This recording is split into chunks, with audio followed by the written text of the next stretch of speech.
Hello, my name is Roberto, and I'm going to talk to you today a little bit about the ADA. Really, the ADA and you. Hopefully, this short video can help businesses and nonprofits understand their obligations under the ADA in sort of a straightforward way. If you want all of the exact legal stuff, you can find them online. But I'm also hoping that this will help interpreters and deaf people have some tools to talk to businesses about the ADA obligations that businesses and organizations have. It seems like more and more often these days I see articles or I am contacted by organizations who are pushing back against following their ADA requirements. Now, on a day-to-day basis, this isn't really new. Anyone who's had prolonged relationships with any disability community sees this constantly. For me, it's usually a doctor's office telling a deaf person that the office isn't responsible for providing interpreters, which is not true. Really, doctor's offices seem to be one of the primary offenders in this way. And yet you can kind of understand how they wouldn't know. After all, these are usually small offices that specialize in being doctors. They're not lawyers. And while I'm sure they all have some sort of lawyer or law firm that they work with for the things that you need in order to be a practicing doctor, most doctors' offices don't have anything that would approach being a legal department. And they probably contract out a lot of the business end of things, maybe the billing or the accounting, that type of stuff.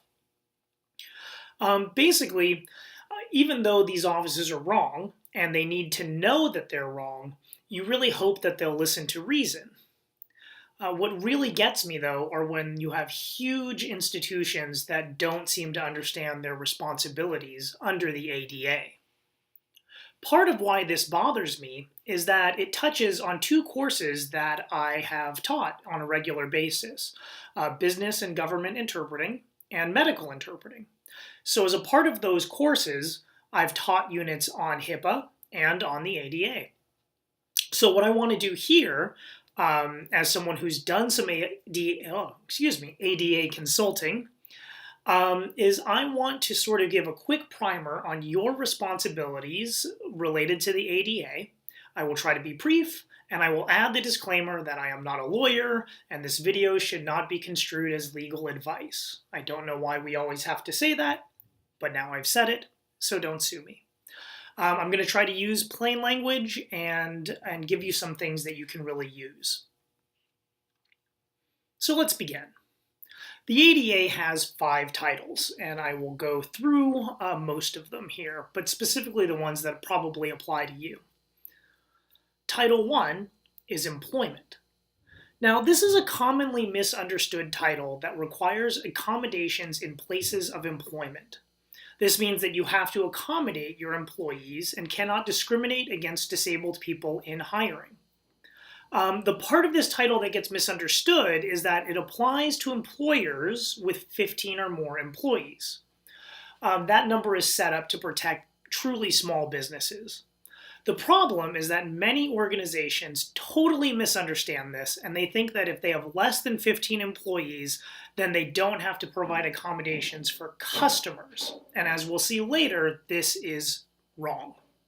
So remember, Title I, the one that specifies the size of the organization, only applies to your employees and not to your customers. Title II is non-discrimination in state and local government services. So the federal government is already unable to discriminate due to previous federal law.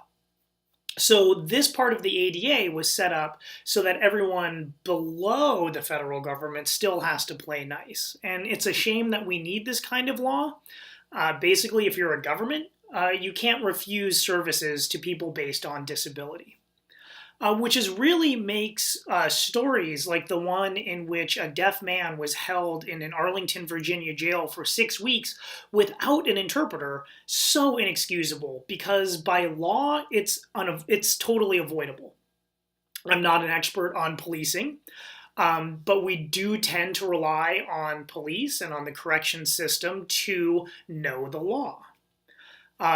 There was a quote from Sheriff's Department's lawyers in Arlington that shows that they really don't have a handle on their ADA obligations. And the quote is, "Even if the discrimination were intentional, the lawyers write that it would not violate federal law because there is a rational basis for the discrimination, in that it takes extra resources and creates additional security considerations to bring in an ASL interpreter." So these are lawyers for a sheriff's department that believe that federal law allows for discrimination on the rational basis that accommodations are expensive. So you had a guy who was incarcerated for 6 weeks which was totally unnecessary because they wanted to save a couple $100. And the weird part of the story is that it happened in Arlington, which is actually in an area of the country that has probably the highest concentration of deaf people in America. So you would think they would know better. And this is, of course, in the end, going to end up costing the taxpayers of Arlington probably several $100,000, since this person was incarcerated improperly. There was another instance when a state university actually pushed back against me and an organization I represented on paying for interpreters for clubs and organizations that were part of the university. And their stance, again, was that it was expensive, and that if they had to pay for interpreters for deaf people to join clubs and organizations on campus, that it would, decimate the budget. And they also claimed in that argument that their use of federal funds, obviously as a state university, they get federal money in terms of grants and the way that students are paying for their tuition. They said that despite that, they were not required to follow the ADA, which of course is wrong. Let's move to Title III. Title III is non-discrimination on the basis of disability by public accommodations and commercial facilities. So, here's where all of those businesses and organizations with less than 15 employees really need to pay attention. Regardless of how many employees you have, if you serve the public, you have to provide accommodations. Now you might think, interpreting is expensive. I can claim undue hardship. It's a loophole that's available, and then I won't have to do it. Not necessarily. So a few things about undue hardship. The first is that the cost of the service you provide the cost of the accommodation is not contingent on or related to the price that the customer pays for your service. So let's say you're a doctor's office and you charge $100 for a patient visit, but an interpreter costs $130. Sorry, you still have to provide the interpreter. Now you might think that seems unfair, but that's part of just the cost of doing business. And if you think about this the way that the law thinks about it, maybe it hurts a little less. The undue hardship test is based on your total annual operating budget. So, if we assume that your office turns a profit of more than $130, you can pay for the interpreter. As of about 2014, which I think is the last time I really checked, no organization had ever won an undue hardship case that went to court. Ever. So if you think that claiming undue hardship is going to help you avoid accommodating a client, you may end up paying way more in a lawsuit than you would have paid for an interpreter. Now, you might think, aha, but I am a nonprofit, so I don't have to provide accommodations because I don't have any profits. Sorry. The ADA does not distinguish between for-profit and non-profit entities. So again, the standard is your annual operating budget. You would be really surprised to know of some of the enormous and well-known national nonprofits that have contacted me trying to get volunteer interpreters. These are organizations that are paying huge staffs, that have lawyers, that have marketing departments, that have web designers. They have writers who work for them. They have boards, huge paid boards and management structures. And pay millions of dollars in salaries to various people to help run the organization, even though they are a nonprofit. But then when it comes to have to pay for accommodations, all of a sudden, they say that they are broke. Basically, if you have any employees or you pay for any services, you should be paying something for your accommodations. Most people don't call around trying to get like a volunteer plumber or electrician or accountant. Most people aren't trying to get free internet. And so if you think about the fact that you're paying for all these services, accommodations really aren't any different.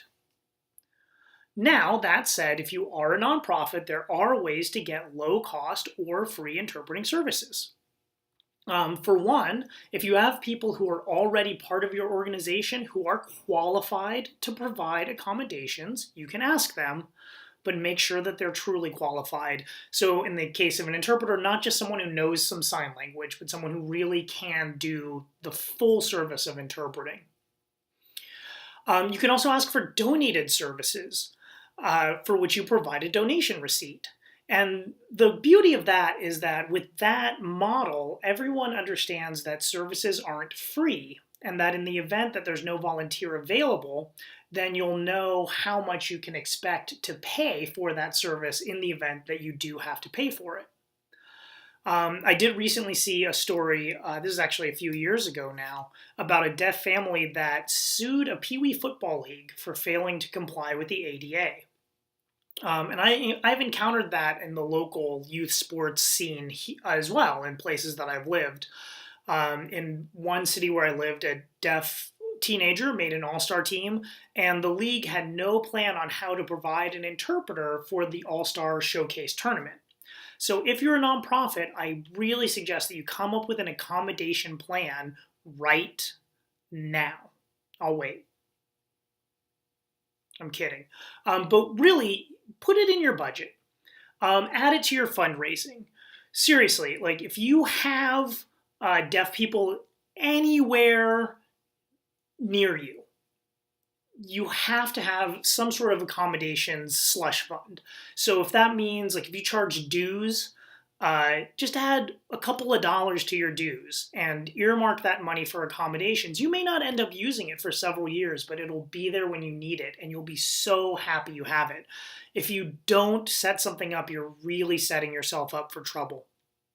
One other note for medical providers, school districts, you have to provide accommodations, for example, interpreters, for immediate family members of the patient or the student. So that includes parents, a spouse, children of, so like adult children of, grandparents. So for example, we had a bit of a to-do with our local school district. They did not want to provide interpreters for the school play. My mother-in-law was going to come. They pushed back. But again, this is an event that is open to the public. It's by a state-run organization, and it's an immediate family member of one of the participants. So in the end, they did provide an interpreter, and we all sort of understood what needed to happen. There's a couple of other titles here that probably don't apply to you, but you can look them up. Title 4 covers telecommunications. Title 5 is miscellaneous. So in conclusion, what I really want to stress is that you cannot get around this. I know you think you can, you can't. I once worked for a company whose lawyers told them they could do all sorts of things and that it was totally okay because they knew the loopholes in federal law. And even though many of us employees warned them that what they were doing was unethical and likely illegal, they went ahead and sort of did what they wanted to do. and the feds hit them with a $20 million penalty, and the company almost went under. So really, I suggest that you not play around with this. Do what you're supposed to do. Plan ahead. Understand that like taxes or insurance, ADA compliance is part of your overhead. It's not something that's extra. It's something that hopefully would not be a surprise. It's really supposed to be a standard, and it's something that all businesses and organizations should get used to. There are multiple guides out there that are available for you. I really suggest checking them out. The Department of Justice has them, ada.gov has them. There are primers for small businesses. There's a lot of good websites that really explain this more in depth if that's what you want. But for now, just remember, you have to provide accommodations. It doesn't matter how big or small your business is, and it is something that hopefully you're planning ahead for. So thank you very much for your time and attention, and let me know if you have any questions. Thank you.